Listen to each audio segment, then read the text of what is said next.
Paano nga ba magpalit ng username sa ating mga Facebook page gamit lamang yung ating mga cellphone?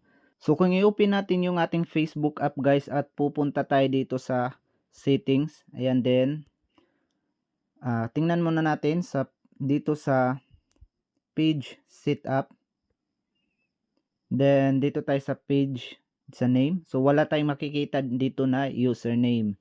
So ngayon guys, yung gagawin natin is pupunta tayo doon sa ating Chrome. So make sure guys naka-desktop site siya. Then dito tap lang natin ang three line dot, then ayan naka-check yung desktop site. Kailangan kasi dito tayo mag-open sa Chrome kasi dito lang hindi kasi makikita yung username sa Facebook app. So kapag nakalagin na yung ano diyan, Facebook page na gusto niyo palitan ng name, tap nyo lang itong logo sa taas. Then tap nyo itong settings and privacy. Then tap natin itong settings. So pagkatapos nito guys, tap lang natin dito sa gilid itong page setup. Hanapin lang natin yung page setup. Then tap lang natin yung name.